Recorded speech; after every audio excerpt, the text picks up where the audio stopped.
पढ़ने की तरफ जा रहे हैं। ये हिंदी व्याकरण से संबंधित टॉपिक है और इस टॉपिक का नाम है शब्द विचार नाम है। तो शब्द विचार के बारे में अध्ययन करेंगे। तो देखिएगा, जो हिंदी व्याकरण से संबंधित 2020 में जो वीडियो अपलोड किया गया था वो वर्ण विचार से रिलेटेड मैंने पहले कर दिया है। आप प्लेलिस्ट में जाके देख सकते हैं, हिंदी व्याकरण 2020 के नाम से है, उसमें जाके एक वीडियो हमारा पहले आ चुका है। ये सेकंड वीडियो है और इसमें हम पढ़ेंगे शब्द विचार के बारे में पढ़ेंगे। उसमें हमने पहले पढ़ लिया था, वर्ण विचार के बारे में पढ़ लिया था। तो देखिएगा, अब पढ़ते हैं हम शब्द विचारों के बारे में, यानी कि शब्द विचार क्या होते हैं, शब्द कहते किसको है, इनके बारे में चर्चा करेंगे, शब्दों के बारे में चर्चा करेंगे। ठीक है, तो वर्ण विचार के बाद में जो टॉपिक आता है हिंदी व्याकरण का, उसका नाम होता है शब्द विचार। क्या नाम है? शब्द विचार टॉपिक का नाम है। तो सबसे पहले जब शब्द विचार आ गया तो इस शब्द की हमें डेफिनेशन पता होना चाहिए, इसकी परिभाषा पता होना चाहिए। शब्द किसे कहते हैं? तो देखिए, दो या दो से अधिक वर्ण या अक्षरों के समूह को क्या कहते हैं? शब्द कहते हैं। आप इसकी डेफिनेशन लिख भी सकते हैं, दो या दो से अधिक वर्ण या अक्षरों के समूह को शब्द कहते हैं। ठीक है, अब शब्द सार्थक भी हो सकते हैं और निरर्थक भी हो सकते हैं। शब्द कैसे हो सकते हैं? सार्थक भी हो सकते हैं और निरर्थक भी शब्द हो सकते हैं। सार्थक शब्दों का मतलब ये होता है कि जिनका हमें शब्दकोश में कोई न कोई अर्थ मिल जाता है, उनको हम सार्थक शब्द कहते हैं। और जिनका हमें शब्दकोश में अर्थ नहीं मिलता, उनको हम निरर्थक शब्द कहते हैं। तो शब्द की डेफिनेशन आपको पता होना चाहिए शब्द विचार पढ़ने से पहले। उसके बाद में सार्थक शब्द कौन से होते हैं और निरर्थक शब्द कौन से होते हैं। सार्थक शब्द वह शब्द होते हैं जिनका हमें शब्दकोश में अर्थ मिलता है, और जिनका शब्दकोश में अर्थ नहीं मिलता है उनको बोलते हैं निरर्थक शब्द। जैसे अलग अलग अक्षर होते हैं, जैसे मान लीजिए मैंने 3 अक्षर लिए, क, म और ल। इस प्रकार के मैंने 3 अक्षर लिए हैं और 3 अक्षर का जो मेल है, सबसे आपको डेफिनेशन बताइए, दो या दो से अधिक वर्ण या अक्षरों के समूह को क्या कहते हैं? शब्द कहते हैं। तो अब इनको मिलाते हैं हम, तो हमने शब्द बना दिया कमल। क्या शब्द बनाया? एक तो बना दिया हमने कमल शब्द बना दिया। अब कमल शब्द बनाया है तो देखिए, कमल का कुछ न कुछ अर्थ होता है, किसी का नाम होता है, कमल का फूल होता है। तो इसी प्रकार इसका कोई कोई अर्थ है, शब्दकोश में हमें अर्थ मिल जाता है, तो ये तो सार्थक शब्द हो गया। इसी प्रकार देखिए, एक और शब्द बनाते हैं, इनसे तीनों से मिला के हम एक और बनाते हैं कलम। क्या बन जाता है? कलम शब्द बन जाता है। तो कलम शब्द का भी कुछ, ये जो कलमित है इसका भी कुछ न कुछ अर्थ होता है, शब्दकोश में अर्थ मिल जाता है, तो ये भी सार्थक शब्द हो गया। लेकिन मैंने इनको मिलाकर एक शब्द ऐसा बना दिया जिसका शब्दकोश में कोई अर्थ नहीं मिलता, और वो शब्द बना लकम। अब लकम शब्द का हमें हिंदी शब्दकोश में कोई अर्थ नहीं मिलता है, तो इसलिए देखिए, जो ये लकम शब्द है ये तो हो गया निरर्थक शब्द। कैसा हो गया? ये तो निरर्थक शब्द है। और बाकी जो हमने अलग अलग अक्षरों को या वर्णों को जोड़कर जो शब्द बनाए, जैसे कमल, कलम, ये दोनों शब्द हो गए सार्थक शब्द। ये तो कैसे हो गए? सार्थक शब्द हो गए। और ये लकम कैसा है? निरर्थक शब्द। अब देखिए, शब्द विचार में पढ़ना क्या होता है, सबसे पहले इसका वर्गीकरण करते हैं। शब्दों का क्या करते हैं? वर्गीकरण करते हैं। इसका जो वर्गीकरण किया जाता है वो अलग अलग आधार पर इसका वर्गीकरण किया जाता है। तो शब्द विचारों का जो पढ़ते हैं हम, सबसे पहले पढ़ेंगे इसका वर्गीकरण, और वर्गीकरण भी करेंगे अलग अलग आधार पर इसका वर्गीकरण किया जाता है। अब वो अलग अलग आधार कौन कौन से हैं इसका वर्गीकरण करने के, उनके बारे में चर्चा कर लेते हैं। देखिएगा, ये लेक्चर बहुत ही इंपॉर्टेंट है, इसको आप ध्यान से देखिएगा। आपका जो कंसेप्ट है वो यहाँ से क्लियर होता है, उसके बाद में यहाँ से निकल के सारे टॉपिक्स आते हैं। तो देखिए, कौन कौन से इसके आधार है, शब्द विचार का जो वर्गीकरण किया जा रहा है, इसके जो आधार है वो कौन कौन से, वो देख लेते हैं। वर्गीकरण के आधार देख लेते हैं। तो इसके आधार है, एक तो शब्दों को हम पढ़ते हैं उत्पत्ति के आधार पर। शब्दों को किसके आधार पढ़ते हैं? उत्पत्ति के आधार पर, यानी कि इन शब्दों की उत्पत्ति कहां से हुई है, ये हिंदी भाषा में शब्द आए कहां से हैं, इनके आधार पर पढ़ते हैं। एक पढ़ते हैं हम व्युत्पत्ति के आधार पर। किसके आधार पढ़ते हैं? व्युत्पत्ति के आधार पर पढ़ते हैं। और एक पढ़ते हैं इन शब्दों को हम अर्थ के आधार पर पढ़ते हैं। किसके आधार पढ़ते हैं? अर्थ के आधार पर पढ़ते हैं। और एक पढ़ते हैं इन्हीं शब्दों को हम रूप के आधार पर। किसके आधार पढ़ेंगे? रूप के आधार पर पढ़ेंगे। तो देखिए, जो इस शब्दों का वर्गीकरण किया जा रहा है वो उनका वर्गीकरण करने का आधार अलग अलग है, उत्पत्ति, व्युत्पत्ति, अर्थ और रूप। अब देखते हैं व्युत्पत्ति में कौन कौन से शब्द होते हैं, व्युत्पत्ति के आधार पर शब्द कौन कौन से होते हैं, तो देख लेते हैं। एक तो होते हैं तत्सम शब्द, नाम सुना ही होगा आप लोगों ने, तत्सम शब्द होते हैं। एक होता है अर्ध तत्सम, तत्सम शब्द, अर्ध तत्सम शब्द होते हैं, अर्ध तत्सम शब्द होते हैं, तद्भव शब्द होते हैं, तत्सम शब्द, अर्ध तत्सम शब्द, तद्भव शब्द, देशी शब्द होते हैं, देशी शब्द होते हैं, और एक होते हैं विदेशी। देशी शब्द होते हैं, विदेशी शब्द होते हैं और संकर शब्द होते हैं। तो देखिए उत्पत्ति के आधार पर जब शब्दों को पढ़ते हैं तो कौन कौन से शब्दों के बारे में पढ़ना होता है, तत्सम शब्दों के बारे में, अतत्सम, तद्भव, देशी, विदेशी, संकर। लेकिन आप इनके बारे में एक एक के बारे में विस्तृत रूप से चर्चा की जाएगी। अभी तो सिर्फ सामान्य जानकारी ले लीजिए इनके बारे में, तो कौन कौन से उत्पत्ति के आधार पर होते हैं। देखिए व्युत्पत्ति के आधार पर अगर हम शब्दों की बात करते हैं तो ये 3 प्रकार के होते हैं, और वो शब्द होते हैं रूढ़, यौगिक, इनका नाम पता होना चाहिए, आप इस चार्ट को बना लीजिए।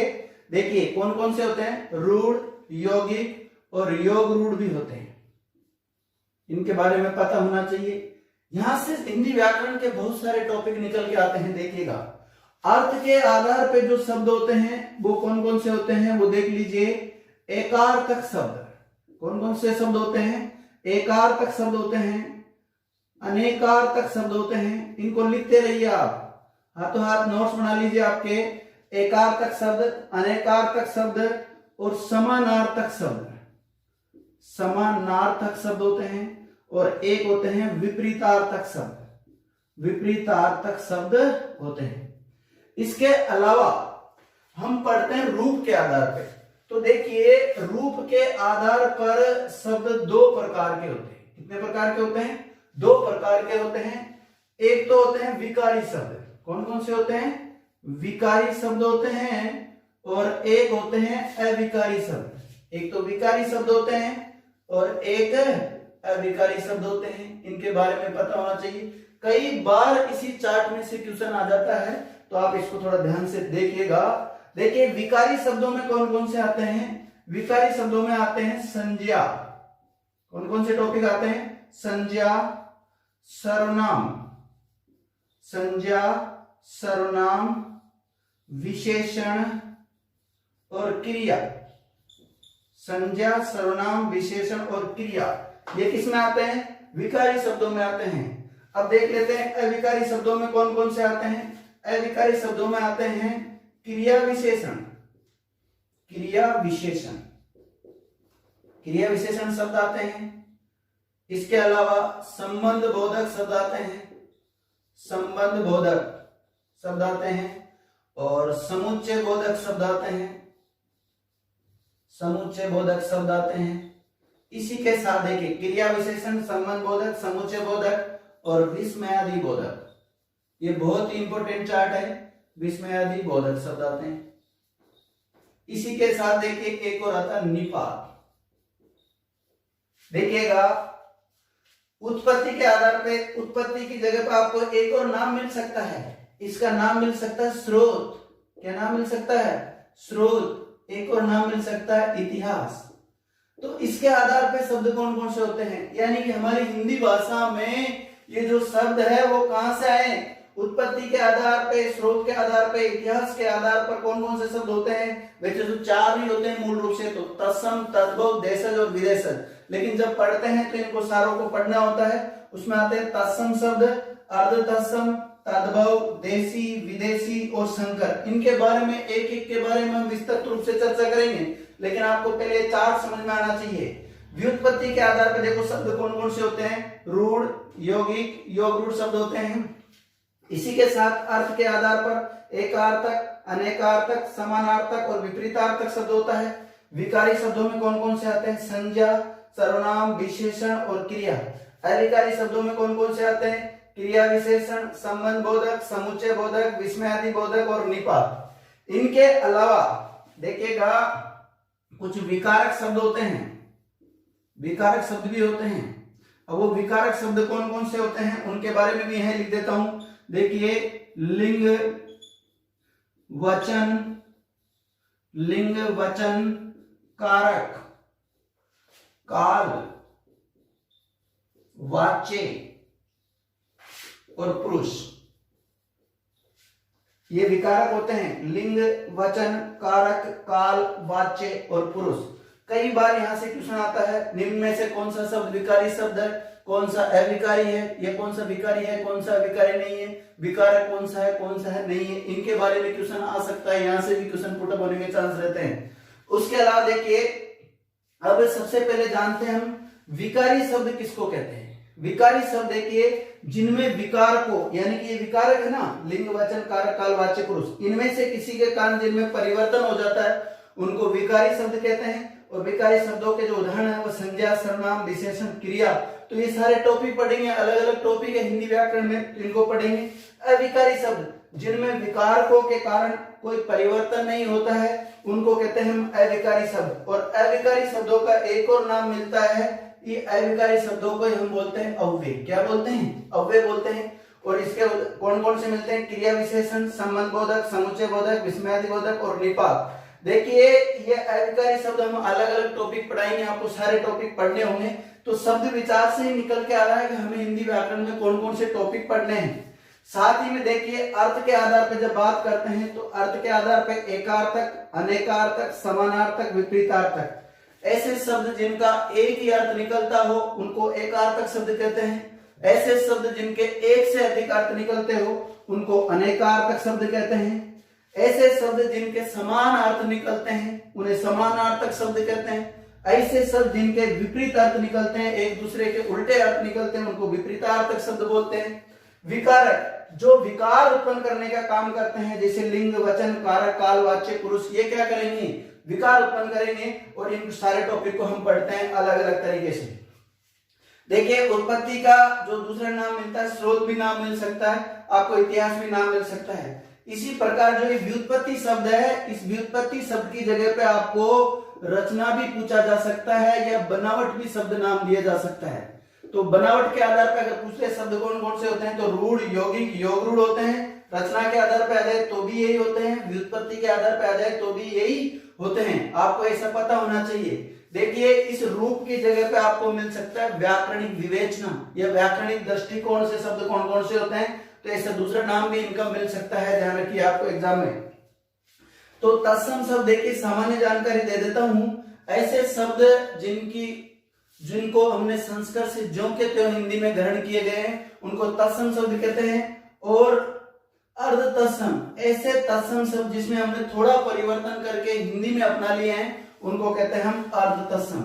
तद्भव, मूल रूप से तो तत्सम शब्द थे, लेकिन इनमें हमने पूर्ण परिवर्तन करके हिंदी में अपना लिया तो इनको कहते हैं हम तद्भव शब्द। ऐसे शब्द जिनकी उत्पत्ति हमारे देश की सीमा के भीतर हुई है उनको कहते हैं हम देशी शब्द कहते हैं। अब देशी शब्द कौन कौन से, वो सारी एक लिस्ट आपको प्रोवाइड करा दी जाएगी, मैं एक एक शब्दों के बारे में आपको समझाऊंगा। देखिए, विदेशी शब्द, विदेशी शब्द कौन से हैं? ऐसे शब्द जिनकी उत्पत्ति विदेशों में हुई है और उनको हमने हिंदी भाषा में ग्रहण कर लिया है, उनको कहते हैं विदेशी शब्द। विदेशी शब्दों में देखिए कौन कौन से आते हैं, जैसे अरबी के शब्द आ जाएंगे, फारसी के शब्द आ जाएंगे, तुर्की के शब्द आ जाएंगे, अंग्रेजी भाषा के शब्द आ जाएंगे, पश्तो के, पुर्तगाली के, फ्रेंच के, चीनी के, जापानी, रूसी, डच, इन सब के जो उदाहरण आएंगे वो किस में आ जाएंगे? विदेशी में आ जाएंगे। संकर, अलग अलग भाषाओं के मिश्रण से जो शब्द बनते हैं उनको संकर शब्द कहते हैं। इनकी भी आपको लिस्ट समझा दी जाएगी, एक एक के बारे में समझाया जाएगा।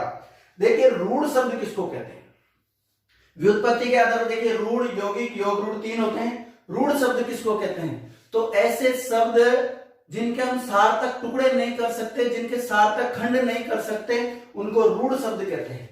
और जैसे इसके उदाहरण मिलते हैं, जैसे आपने लिया घर। अब घर जो शब्द लिया है, इस घर शब्द के अगर आप खंड करते हो तो इसके खंड क्या होते हैं? घ और र।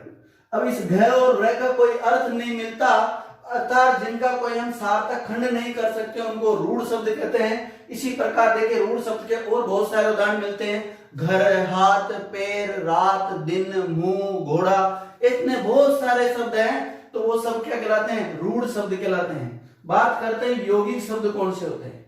तो ऐसे शब्द जो अलग अलग शब्दों के योग से बनते हैं, अलग अलग शब्दों के मिलने से बनते हैं, उनको यौगिक शब्द कहते हैं। और यौगिक शब्दों के अगर हम उदाहरणों की बात करते हैं तो जितने भी संधि, समास, उपसर्ग, प्रत्यय, इनके जो उदाहरण हैं वो सारे के सारे उदाहरण किसमें आ जाते हैं? यौगिक शब्दों में आ जाते हैं। संधि, समास, उपसर्ग और प्रत्यय, इनके जो उदाहरण मिलते हैं वो सारे यौगिक शब्दों के उदाहरण होते हैं। साथ ही में योग रूढ़ शब्द किसको कहते हैं? तो ऐसे यौगिक शब्द, मतलब मूल रूप से ये यौगिक शब्द ही होते हैं। तो ऐसे यौगिक शब्द जो किसी विशेष के लिए रूढ़ हो गए हो, किसी विशेष अर्थ में आते हो, उनको योग रूढ़ शब्द कहते हैं। और इसके उदाहरण बहुव्रीहि समास के जितने भी उदाहरण हैं, बहुव्रीहि समास के जितने भी उदाहरण हैं वो योग रूढ़ शब्दों के उदाहरण होंगे। तो अगर देखिए हमने अगर बहुव्रीहि समास पढ़ लिया या समास टॉपिक पढ़ लिया या संधि, समास, उपसर्ग, प्रत्यय, ये सारे टॉपिक पढ़ेंगे, उसके बाद में हमारे यौगिक और योग रूढ़ समझ में आता है। और रूढ़ शब्दों के बारे में मैंने बता ही दिया आपको, जिसका हम सार्थक खंड नहीं कर सकते, उनको क्या कहते हैं? रूढ़ शब्द कहते हैं, यौगिक। जैसे मान लीजिए अलग अलग शब्द से हमने बनाया, आपसे पूछा जाए विद्यालय शब्द, क्या पूछा गया है? विद्यालय शब्द में व्युत्पत्ति के आधार पर कौन सा शब्द है? आपको विकल्प मिलेंगे रूढ़, यौगिक, योग रूढ़। तो क्या आंसर दोगे आप? तो देखिए विद्यालय शब्द यौगिक शब्द है क्योंकि ये संधि के नियमों से बना है। विद्याधन आलय, विद्याधन आलय, विद्या यानी शिक्षा और आलय घर, यानी अलग अलग शब्दों के योग से जो शब्द बना है वो क्या बना है? विद्यालय। तो यौगिक शब्द वो होते हैं जो संधि, समास, उपसर्ग, प्रत्यय के जितने भी उदाहरण है वो सारे यौगिक शब्दों में आएंगे। तो इनके बारे में आपको पता होना चाहिए। अब अलग अलग टॉपिक्स लेंगे, देखो इसमें से कितने सारे टॉपिक निकल के आ रहे हैं। देखिए विकारी शब्दों में जैसे हम पढ़ेंगे, संज्ञा टॉपिक को पढ़ेंगे अलग से, सर्वनाम के बारे में पढ़ेंगे, विशेषण के बारे में अलग से पढ़ेंगे, क्रिया के बारे में अलग से पढ़ेंगे।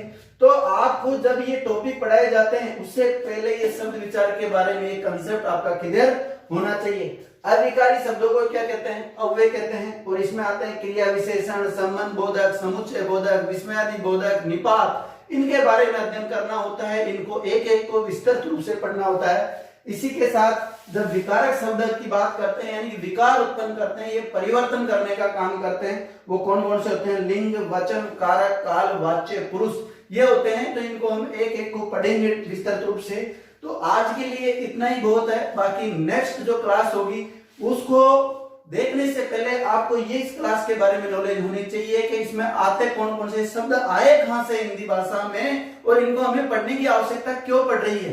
तो नेक्स्ट क्लास में एक एक टॉपिक लेंगे, उनको हम पढ़ेंगे। दोस्तों अगर आपको ये हमारा वीडियो पसंद आया तो इसको अधिक से अधिक लोगों के पास शेयर